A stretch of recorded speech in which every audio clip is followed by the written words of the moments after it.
Welcome back to the lab. Yes, I had a shave. I was going to do that whole grow the beard until the end of the lockdown thing, but the lockdown's going to go for a while, and beard is not that great, eh? It gets quite prickly and yucky, and I couldn't be bothered trying to trim it, so she's gone. That's alright. Hey, I have been busy. I'm sorry there hasn't been a video during the week. There has been a lot going on. Some of it has to wait till later. Bit of a surprise type thing for some people, a person, you guys, whatever. Can't let too much slide, otherwise someone will figure it out and ruin the surprise. So behind me here is a BMW. Dun dun dun. So I'll show you what we're going to do with that today. Yeah, so she's an '07 BMW Bavarian Motorworks 335i, which has a one of those in it. And it's got a couple of turbochargers hiding down in there somewhere. A lot of plumbing and stuff kicking around everywhere. You really can't see much of an engine. It's just plastic, plastic covers and stuff like that. Big, massive, big cover. Pretty typical of BMWs, how they're built. Looks to be in tidy shape. I won't give away too much. I'm going to show you a license plate and stuff like that, but she's pretty tidy. Stock. Well, maybe not stock wheels, looking at that, could guess. So anyway, what we've got is an air intake system from Injen technology, and the owner of the car had a crack at installing it, found some issues with the power steering reservoir. It's got active steering or something like that, some sort of reservoir there anyway, and had a problem with that working with the kit. So gave us a message and said, hey, can you sort this out? We said, yeah, let's wait till we're beyond level 3 lockdown into level 2, and then we can make a start on it. So that's us now. So these fellas here, they make this particular kit for this car. These guys haven't paid me a cent. This is not promotional for them. It's just so you know what we're up to, you know. And there's the kit there. That's the basics of it. You notice I'm wearing gloves just for the old heebie-jeebies. Don't want to be spreading that around. We've got a nice bracket here that relocates said reservoir, so that's alright. Put that on the bench.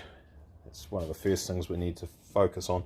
And then these tubes here, they basically do away with the plastic factory tubes and enable you to fit an air filter on this side. Doesn't look to be terrible quality. Looks like they've done a reasonable job of it, so hopefully we'll get this in the car. Yeah, it's got fancy stickers on it and stuff. Oh, what does that say? Cyborg air intake system. 50 state emission legal. Oh, that's pretty cool. So a bit like, just to name drop another brand, but like a Stillen stuff, where they actually go to the trouble of making sure that people can actually legally fit it to their cars in the United States of America. So there we go. Oh, it's got a nice branding on there as well. So that's that, and there's a couple of air filters in here. Looks like there's some hardware there as well. So we'll figure out how I can do a nice job of filming all this for you. Anything else hiding in there? Oh, empty plastic bag. Alright guys, so let's make a start. We don't have a cameraman here. You're propped up in some jury rig crazy contraption that I've made. First thing you're supposed to do doing a job like this is read the instruction manual. It is, however, much more fun if you completely ignore it and just wing it, and if you get yourself in the poo-poos, that's when you refer to the instruction manual. I don't recommend that for more serious work, rebuilding engines, working on aircraft, etc. However, for what we're doing here, we're really not going to come to too much grief, so she's no problem. This is not one of the first things in the instructions. That's right, we don't mind, do we? Look at that. Let's put that carefully aside. We do need that later on. I believe this disappears on a permanent basis. This BMW cold air intake system. That doesn't go back in. Come off now. Yeah. Cool, isn't it? Again, we're not going to need this anymore. Put that aside. We're not going to smash things just yet, in case it doesn't fit. How's our camera going? I think we're good. So at this point, it just pulls off.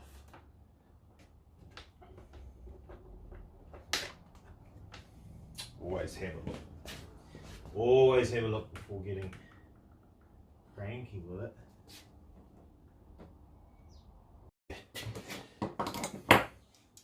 This is going to be painful.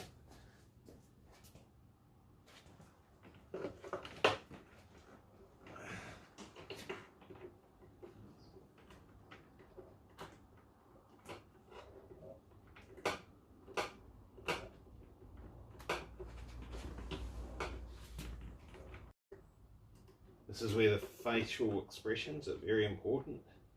If you don't hold your tongue in the right position, you might get things undone. You can sort of make sure you don't drop things down pipes so they disappear and you'll never see them again. Start the engine and put a socket through the turbocharger.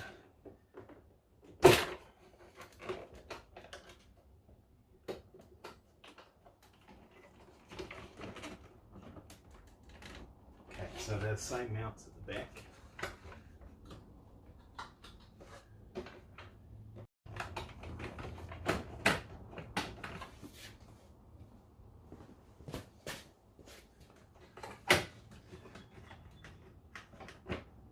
One more. Now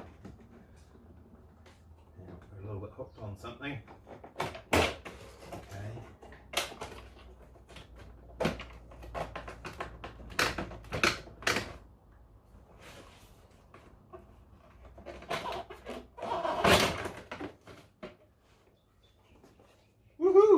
Start sorting out the actual issue that the customer ran into, and that one of the hoses on this reservoir was not long enough to shift it to where the engine wants it shifted to.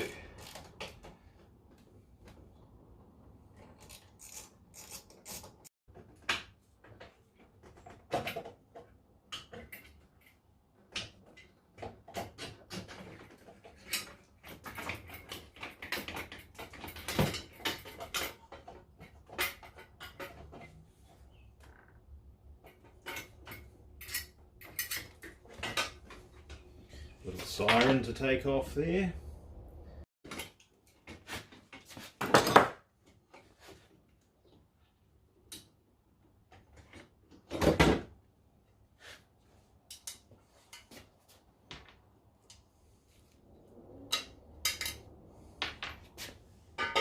The weight of that alone should make the car faster. Right, it's actually supposed to be easy from that point. Let's start by putting the pipes in. Let's start by reading the instructions and put the right pipe in the right spot before we get ourselves too confused. I don't think you could get this wrong. Yeah, look at all these things. Do this, do this. Yeah, whatever. Hey, it's easy. Put the straight one in the back.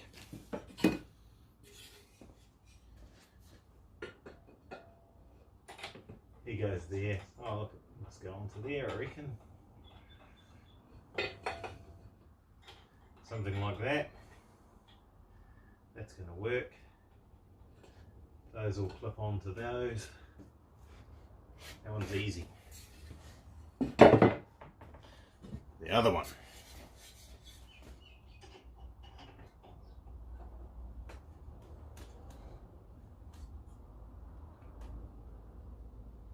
Oh yeah. We've got something in the way.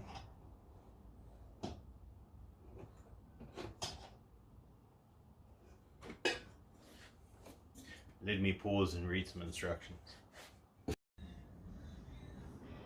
Alright, so that part's obviously pretty easy. Sorry for the bumpy phone, I'm holding that by hand. That was that clamp I was reaching in to grab before. A little bit tricky underneath there and behind the box and stuff. Won't be a problem without that box there, so that's cool. And that's the front one just there. I probably should put a couple of paper towels in those right now. In fact, I'll do that. We've got to remove a bracket from the side here, which is a little bit different to what's in the instructions, and that gives us a bracket to hold those two pipes and give those the correct location. This reservoir goes into another bracket they've supplied. That hose there that you can see, that's no problem. The second hose underneath there, that is going to be too short for what we're doing, and this is basically why it's ended up here with me doing it. The first pipe I want to try and fit in, the one that goes underneath the other one obviously, so this is the one that goes to this turbo pipe here. This U-turn comes back, it needs to sit down on that little rubber bracket that you can see in behind there, bush mount, whatever we want to call it. Bit of an issue with that.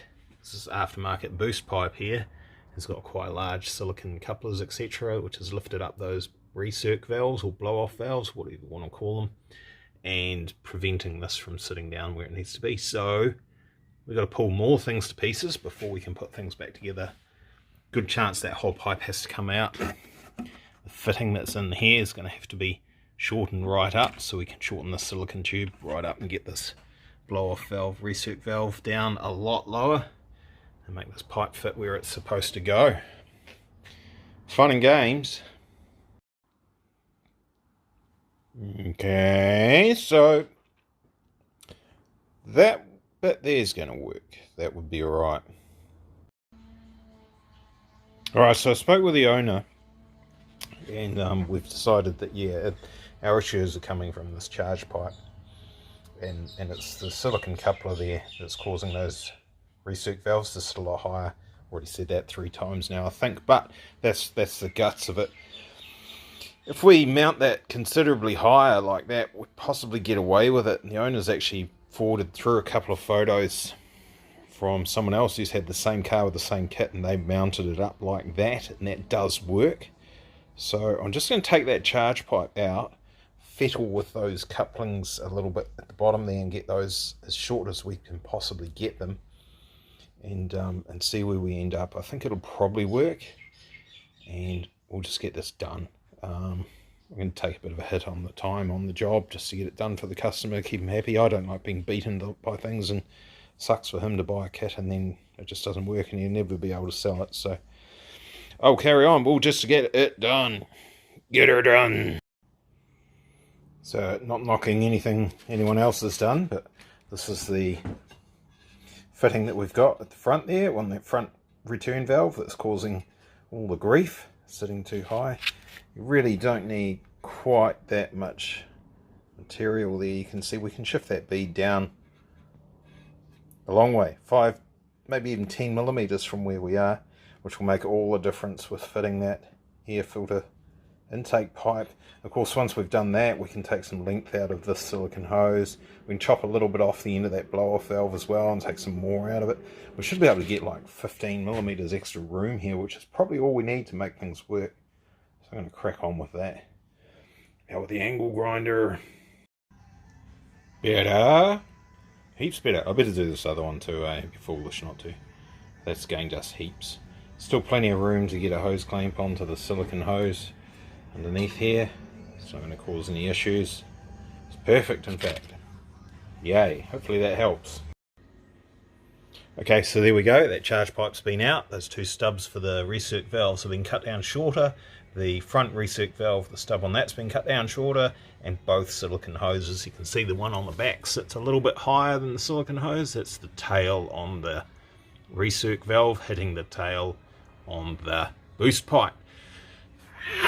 So anyway, that's, I think, going to be pretty good. We're still going to have an issue with this reservoir, but I'll get to that. It's going to have to come out of the car and some fiddling going on, but we're getting there. We might get this in here yet. Many time later, I think we're ready to put these on there and see if we're good for bonnet clearance and stuff. I think we're pretty good. That puppy goes on there. We haven't put our top bracket on up here yet. It might not quite work with what we've been given. I think we're alright, eh? I think that's fine. I don't those hiding, just hanging around like that. Might be able to put a bracket onto here, P-clamp maybe, might be the way to do it. We'll have to do something with this siren. We can just tuck that in there somehow, that's easy enough. I wouldn't call that a kit that fits, but hey, it's not specific for this exact car. Oh, we're going to be fine, that's going to work. Yay! I'll keep bolting those things up, and then we've got to turn the key and make sure it starts. Assuming I haven't broken a wire or something with all this fluffing around. Rightio, that's us, it's sorted. So a couple of tweaks had to be made. This little bracket you see here had to be bashed flat and refolded and cut shorter and re-drilled, and yep, so that didn't work, but that's alright, it works now. And same with this bracket here, you can actually see the remnants of the original fold that it had in it, which was absolutely useless. Not grizzling at Injen, it's just because this is not what this kit's designed for, you know. So this is the active steering reservoir, it's not designed for that. Things end up in different spots, so made it work. Kind of expected maybe an hour or 2 hours, a heck of a lot longer than that, so that's alright. We sussed a deal out with the customer to look after him, not taking all of the hours that we could have, perhaps, let's just say that. So there we go. The next thing is just start it up, make sure it still runs, make sure I haven't broken any wires. Give the guy a call or send him a pics and say, oh look, it works. Despite saying earlier on, yeah, no, this doesn't work. Which, to be fair, it actually didn't. It did take some tweaking to make it work, but there you go. That's I think that's the first BMW I've showed on the channel. It's not the first BMW that's been getting work in here. This thing that you see here, this exhaust system, that's off a BMW with a 1JZ in it. Not sure when Hamish is going to bring that one back. It's been held up a bit by everything that's been going on. So there you go. Alright, if that's cool, like, share, subscribe, and we'll catch up with you later on. There's the wheels on it. I'm not going to give away the license plate number, and that customer might not want that. Right, cheers, bye.